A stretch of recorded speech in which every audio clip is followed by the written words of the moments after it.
Тамаша. Уыз сияқты.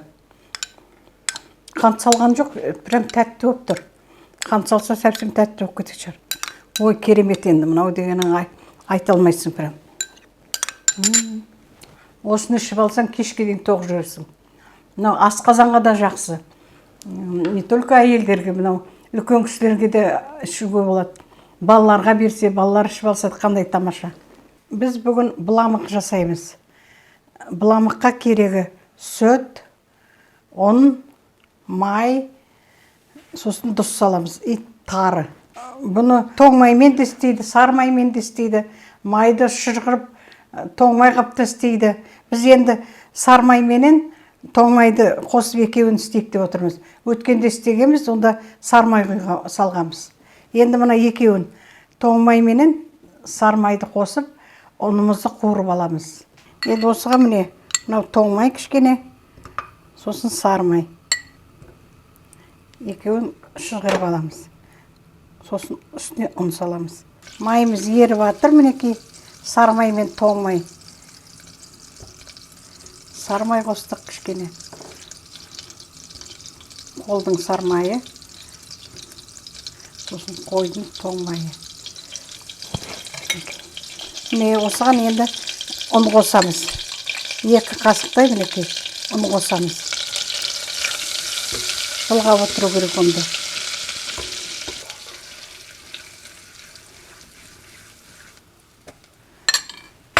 Екі қасық ұн салып, кішкене қызартып аламыз. Қызартып қуыру керек бұны. Кішкене ұн қуырылып пісу керек. Іртік болмау керек, былғап отыру керек. Қазір былғап отыру керек. Іртік болмау керек. Іртігі жоқ, әдемі қуырылып атыр. Қазір қызарады кішкене. Сол кезде сүт қосамыз. Қызарып атыр, мінекей. Светі қоңырайып атыр, міне. Ешқандай несі жоқ, әдемі. Міне ұнымыз қоңырайып атыр. Қоңыр, мінекей цвет. Цвет өзгерді. Енді сүт құямыз.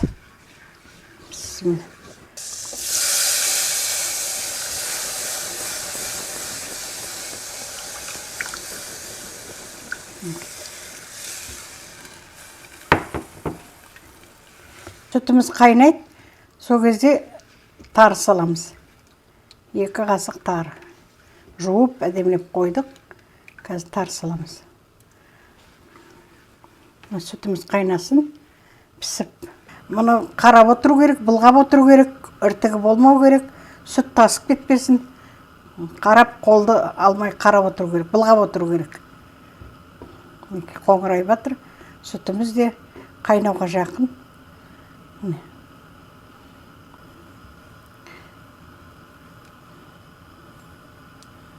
Қайнап атыр шеті. Міне қайнады, енді тарымызды саламыз.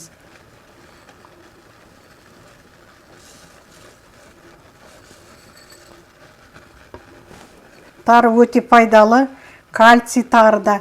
Тары өте жақсы нәрсе, тары деген. Баяғыда тарымен шай ішетін, бәрін тарымен істейді. Тарымен нан да пісіретін. Тары өте жақсы, кальций көп, өте пайдалы. Сүтпен қосып жеуге болады, қаймаққа қосып жеуге болады. Тары өте пайдалы нәрсе. Тарыны жайда жеп отыруға болады. Енді тұз салайын кішкене, дәмі келсін. Кішкене ғана шым-шым. Көп салмаймыз, кішкене ғана саламыз. Енді мынау тары піскенше пісіреміз. Тары пісу керек. Тарымыз кәдімгі піседі, піскен кезде астын басамыз. Сосын уже шеверуге болады. Сүтті қайнасын. Просы дейді, кәдімгі неғылған, қуырылған тары. Қазақтың тарысы.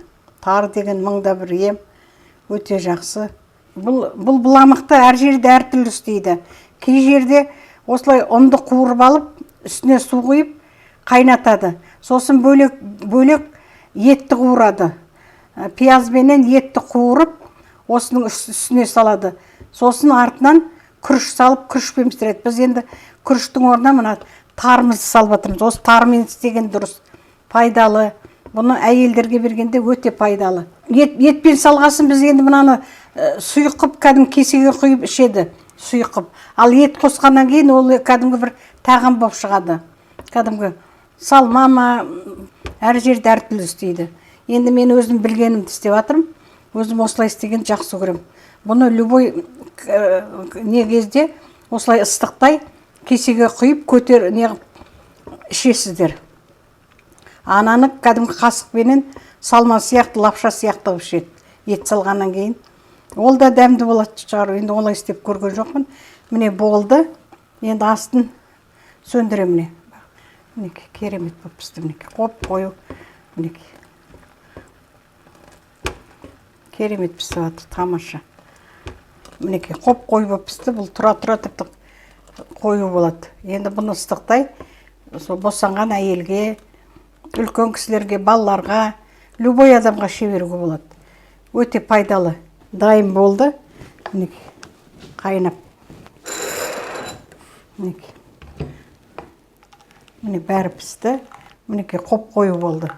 Он не қылғасын күріш, тарын салғаннан кейін уже қоюланып жатыр міне. Жетеді майымыз.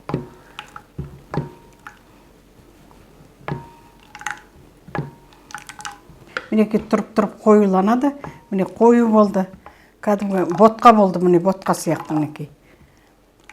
Шықтау ботқа болды, манный каш сияқты. Өте пайдалы, өте жақсы нәрсе болды. Тары салғасын тіпті күшті болды. Ал мінеке, құйып алдым.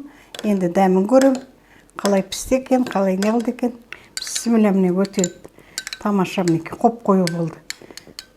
Ботқа болды мінеке, кашы. Бұл тұра-тұра совсем кашы болып қалады. Бұны ыстықтай ішу керек.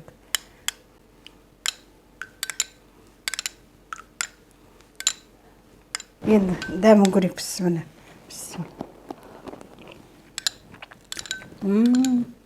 Тамаша. Уыз сияқты. Қант салған жоқ, прям тәтті болып тұр. Қант салса совсем тәтті болып кетеді шығар. Міне осылай бір кесесін апарып береді келінге. Ішіп алады. Бұлай кесемен осылай ішу керек. Ой, тамаша, керемет. Дәмі дегені масқара. Осылай істеңіздер, бұның ештеңе істеу жоқ. Жеп жеңіл, ештеңе керек жоқ. Сармай саласында, онды қуырып, үстіне сүт құясын, сүтін қайнаған кезде тарын саласында пісіріп аласың, бітті. Осыны ішіп алсаң, кешке дейін тоқ жүресің. Асқазанға да жақсы.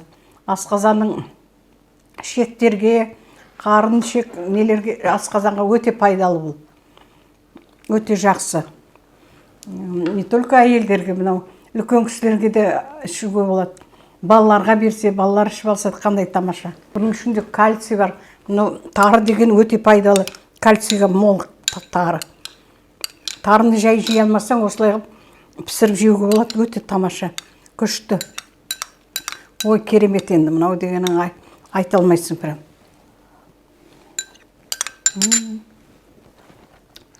Тарысы деген прям үлпілдеп тұр, жүп-жұмсақ. Мынаны ішкен тамақтың керек. Сытный, масқара. Керемет. Осылай істеп ішіңіздер. Оразаға бұл тамаша таптырмайтын нәрсе. Осылай бір-бір кесе ішіп алсаңдар, ешқандай тамақтың да керек жоқ, еттің де керек жоқ. Мынаны ішіп алса тоқ болып жүреді адам. Осылай істеңіздер. Өте пайдалы. Тұра-тұра тіпті қойылып жатыр. Қазір бір тұра-тұра совсем қойылып қалады. Кішкене қойып болып баратса, кішкене бір сүтпенен қайнатып жіберуге де болады, қойылып баратса совсем. Қазір ішілмейді, қойылып баратса, кішкене су или сүт қосып, қайтадан бір қайнатып жүрсе, тұра береді, ешқандай не қылмайды. Тамаша. Біздің каналға жазылыңыздар. Осындай неше түрлі қазақтың тағамдарын білетіндерін бәрін көрсетіп жатырмын. Каналға жазылып, рахмет қарағандарыңызға. Лайк басыңыздар, рецепт алыңыздар, рецепт бар неше түрлі, осылардың бәріне рецепт жасадық.